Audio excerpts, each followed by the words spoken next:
तो चलिए बात करते हैं 7 books that will make you smarter.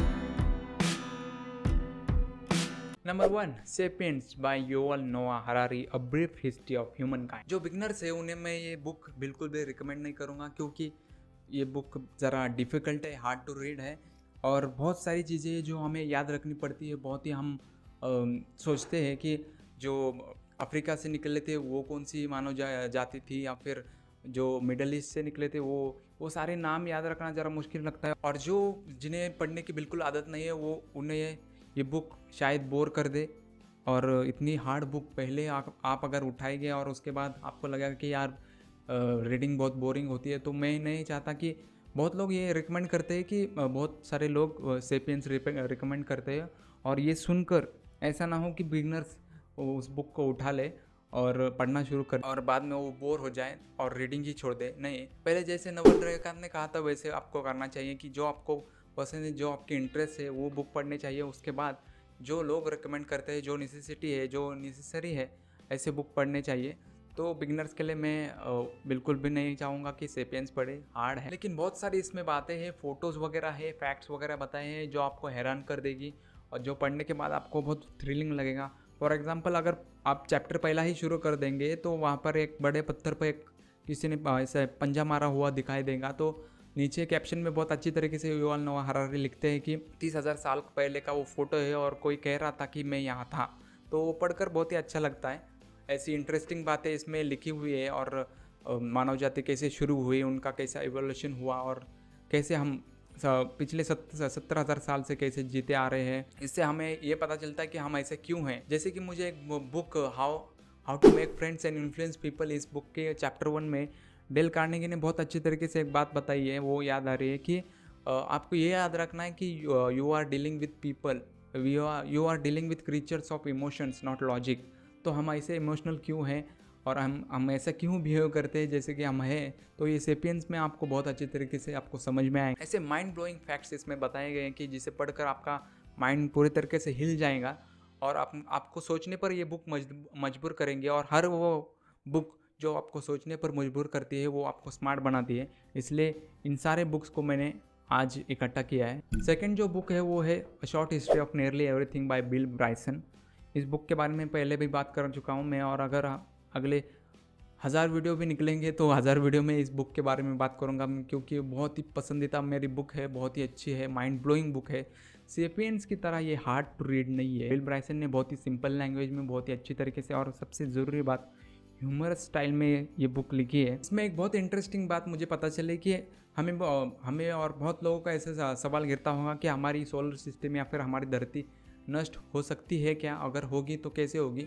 तो उसमें एक फैक्टर आता है सुपरनोवा। सुपरनोवा के फटने से हो सकता है कि धरती ख़त्म हो जाए, लेकिन उसके लिए बहुत ही अलग स्टार चाहिए, इसका कैंडिडेट अलग होता है जो सुपरनोवा होता है, और तभी वो हमें ख़त्म कर सकती है जब वो 10 लाइट ईयर्स के अंदर हो। और हमारे धरती से सबसे ज़्यादा नज़दीक जो बेटलगेज नाम का सुपरनोवा है जो बन रहा है, वो एक्चुअली 50,000 लाइट ईयर्स दूर है। मतलब 10 लाइट ईयर्स के अंदर हो तो हमें डैमेज कर सकता है, हम ख़त्म हो सकते हैं, लेकिन 50,000 लाइट ईयर्स दूर है तो हमें डरने की बात नहीं है। थर्ड बुक है जो मैं फिर से एक बार आपको रिकमेंड करना चाहूँगा, वो है व्हाट इफ़ बाय रैंडल मैंड्रोव। इस बुक में लोगों ने ऑथर को बहुत अजीब अजीब ऐसे सवाल पूछे जो पढ़कर आपको बहुत ही इंटरेस्टिंग लगेंगे, बहुत ही माइंड ब्लोइंग लगेंगे। एक ने पूछा है कि क्या होगा अगर धरती घूमना बंद कर देगी सडनली, लेकिन एटमॉस्फेयर वैसा ही रहेगा।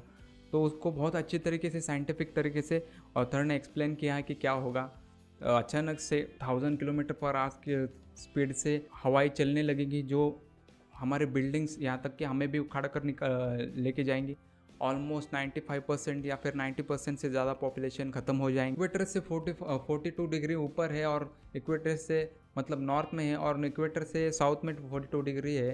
वो सारे पॉपुलेशन ख़त्म हो जाएंगे और लगभग धरती की 90% से ज़्यादा पॉपुलेशन ख़त्म हो जाएंगी अगर ऐसा हुआ तो। और ऐसे ऐसे इंटरेस्टिंग फैक्ट्स इसमें बताए, हर तरीके के क्वेश्चन इसमें पूछे गए और जिसका जवाब बहुत ही अच्छी तरीके से इसमें दिया गया है, तो मैं हाईली रिकमेंड करूँगा इसे बार बार पढ़िए। ये बहुत ही थ्रिलिंग बुक है, एक्साइटेड फील करेंगे और बहुत ही आपको अलग तरीके का एक्सपीरियंस देगी, ये गारंटेड मैं कह सकता। नेक्स्ट जो बुक है जिसका कोई इंट्रोडक्शन की ज़रूरत नहीं है, स्टीफन हॉकिंग ने लिखी हुई अ ब्रीफ हिस्ट्री ऑफ टाइम। ये बुक आपको बहुत अच्छे तरीके से टाइम के बारे में बताएंगे, ब्लैक होल्स के बारे में बताएंगे, जिसमें स्टीफन हॉकिंग की मास्टरी थी। तो ब्लैक होल के बारे में बहुत ही ज़्यादा इन्फॉर्मेशन इसमें स्टीफन हॉकिंग ने बताई है। बहुत सारे सवाल जो लोगों ने पूछे उसके जवाब दिए हैं, और टाइम कैसे डिल्यूजन होता है या फिर टाइम क्या कैसे बिहेव करता है एक्सप्लेन करने की कोशिश स्टीफन हॉकिंग ने बहुत अच्छी तरीके से की है। नेक्स्ट जो बुक है वो ये है astrophysics for people in hurry by Neil Tyson. Neil Tyson जब भी आपने देखा होगा बात करते हो तो सामने वालों को हैरान कर रख देते हैं, ऐसे बातें करते हैं, बहुत ही इंटरेस्टिंग फैक्ट्स वो बताते हैं। जैसे कि मुझे ये याद आ रहा है कि नील टायसन जो है एक एस्ट्रोफिजिक्स थे, फिजिक्स थे, वो उनका इंटरव्यू ले रहे थे तो उन्होंने पूछा था कि एलियंस है या नहीं, तो उस लेडी ने बताया कि मैं इसका जवाब दे नहीं सकती। तो नील टायसन ने कहा कि बहुत लोग ऐसा कहते हैं कि एलियंस नहीं है, और बहुत लोग ऐसा मानते हैं कि अभी तक होते तो अभी तक हमें मिल चुके होते हैं। तो तब उस लेडी ने जो बात कही वो दिमाग घुमाने जैसी थी। उसने कहा कि हमने कितना परसेंटेज यूनिवर्स में सर्च किया है एलियंस के लिए, तो अगर देखा जाए तो हम मान लेते हैं कि हमारी धरती पर जितना भी पानी है, जितना भी समुद्र में पानी है पूरी धरती पर, वो इज़ इक्वल्स टू पूरा यूनिवर्स हम मान लेते हैं। तो हमने कितना सर्च किया है, एक गिलास पानी जितना हमने अगर डुबाया समुद्र में और एक गिलास पानी बाहर निकाला तो जितना पानी होगा उतना हमने सर्च किया है, और उतना सर्च कर हम कह रहे हैं कि यूनिवर्स में एलियंस नहीं है। तो वो सुनने के बाद मेरा दिमाग खराब हो गया।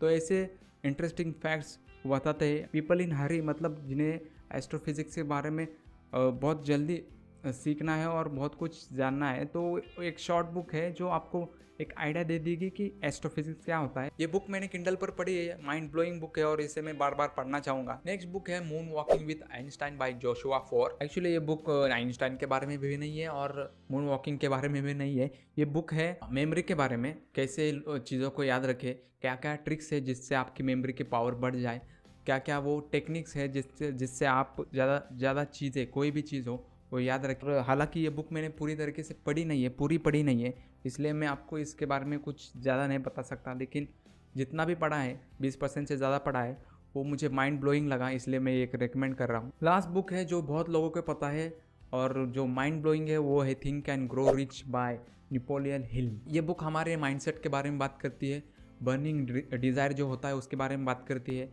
कैसे कुछ लोगों ने अपना सिर्फ माइंडसेट चेंज किया और उनकी ज़िंदगी बदल दी।